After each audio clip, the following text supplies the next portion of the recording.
जानता है और खींचते की लकीर दुनिया झुकाना जानता है।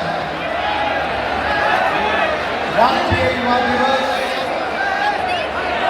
के शुभ अवसर पर हम सबके बीच में उपस्थित दुनिया के सर्वाधिक लोकप्रिय नेता, भारत के यशस्वी प्रधानमंत्री परम आदरणीय नरेंद्र मोदी जी, महाराष्ट्र के लोकप्रिय मुख्यमंत्री माननीय एकनाथ शिंदे जी, केंद्र सरकार में माननीय मंत्री डॉक्टर भारती पवार जी, युवा कार्यक्रम एवं खेल के राज्य मंत्री भाई निशंक प्रमाणिक जी, महाराष्ट्र के उप मुख्यमंत्री अजीत पवार जी, महाराष्ट्र के उप मुख्यमंत्री आदरणीय देवेंद्र फडणवीस जी, मंच पर उपस्थित सभी माननीय मंत्रीगण, सांसदगण, विधायकगण और यहाँ पर उपस्थित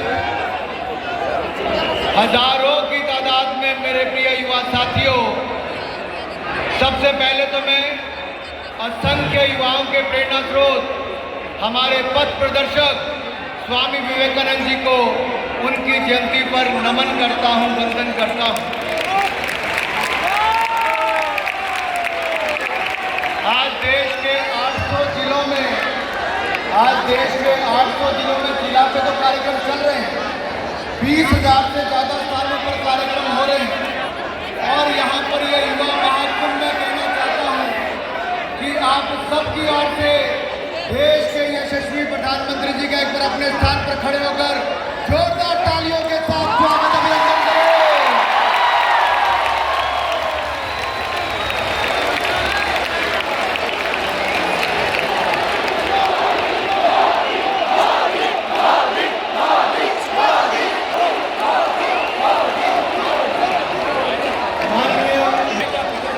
ये मोदी की गूंज आज भारत में नहीं, दुनिया के कोने कोने में है।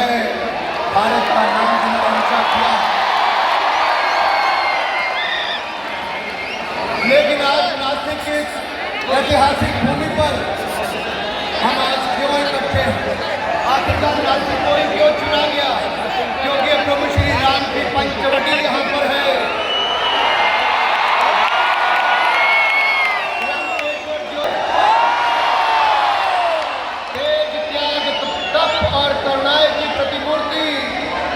हमारे वीर सावरकर की जन्मभूमि भी है।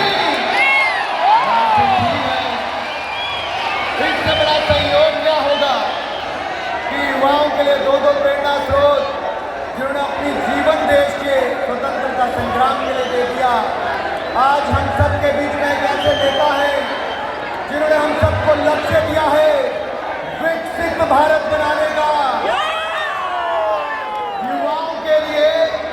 युवाओं के द्वारा आपको याद होगा माननीय प्रधानमंत्री जी ने लाल किले की प्राचीर से पंच प्रण हम सबको दिए थे, विकसित भारत बनाना, आजादी की गुलामी की मानसिकता से मुक्ति पाना, और उसका सबसे बड़ा उदाहरण दूसरे क्या है? अंग्रेजों के समय राजपथ था, उसको बदलकर कर्तव्य पथ कर दिया, भव्य संसद भवन नया पार्लियामेंट बना कर दिया, यशो भूमि को बना कर दिया, भारत मंडपम बनाया, जहां किंग जॉर्ज पंचम की मूर्ति थी उसको हटाकर नेताजी सुभाष चंद्र की प्रतिमा को, सरदार वल्लभ भाई पटेल की सबसे बड़ी प्रतिमा दुनिया की आज सरदार वल्लभ भाई पटेल की। युवा साथियों, मैं इसलिए बातें कह रहा हूं कि हम हमारे सामने भी एक बड़ा लक्ष्य है, लक्ष्य विकसित भारत बनाने का। तो स्वामी विवेकानंद जी कहते थे कि एक लक्ष्य तय करो, एक सपना देखो, फिर उस लक्ष्य को अपने शरीर की एक एक नस में ऊपर से नीचे तक भर दो। दिन में रात में सोते जागते खाते पीते बस उसी के बारे में सोचो, हर कृत्य उसी तरह करो जो आपके लक्ष्य की तरफ ले जाए। बाकी सारे सपने भूल जाओ, फिर आप देखोगे उस महान लक्ष्य को अपने सामने पूरा होते हुए आप देखोगे। मनुष्य के संकट नहीं होता, तो हमें भी एक लक्ष्य दिया माननीय प्रधानमंत्री जी ने विकसित भारत बनाने का। तो मोदी जी ने जो विकसित भारत का लक्ष्य दिया है, राष्ट्र को विकास की ऊंचाइयों पर ले जाने का, वो वापिस दिलाने का, भारतवासियों को आत्मविश्वास के चरम शिखर पर ले जाने का, आइए उस विश्वास को भारत को चरम सीमा पर ले जाए, नया भारत बनाए। आज ये तस्वीर दिखती है जब हम 10वें नंबर की अर्थव्यवस्था से अब दुनिया की 5वीं सबसे बड़ी अर्थव्यवस्था बन जाते हैं। लेकिन 3 महीने बाद मोदी जी तीसरी बार प्रधानमंत्री बनेंगे।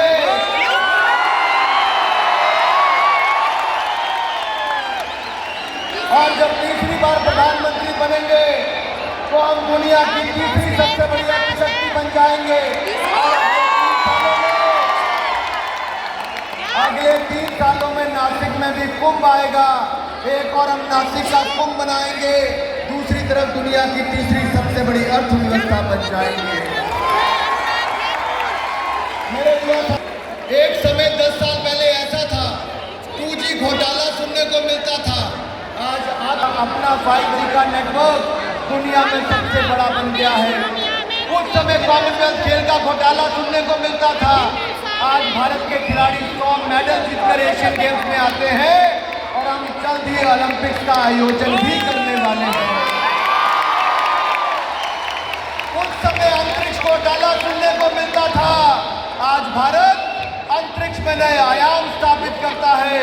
चंद्रयान मिशन की सफलता, दुनिया का इकलौता देश भारत दक्षिण ध्रुव में तिरंगा झंडा लहराता। भारत का प्रधानमंत्री अनुराग ठाकुर को बनना देखना उस चाहते समय हैं। डिफेंस घोटालों की गूंज थी। मेरा वीडियो में जितने भी सुन रहे हैं, मैं नेक्स्ट टाइम मोदी के बाद अगला प्रधानमंत्री अनुराग सिंह ठाकुर को बनना देखना चाहते हैं। उस समय सबके दिलों की धड़कन, युवाओं की धड़कन, 140 करोड़ लोगों की धड़कन अनुराग सिंह ठाकुर को हम नरेंद्र मोदी के बाद हम प्रधानमंत्री बनना देखना चाहते हैं। जान दे देंगे अनुराग सिंह ठाकुर। सोमनाथ धाम, काशी विश्वनाथ धाम, केदारनाथ धाम,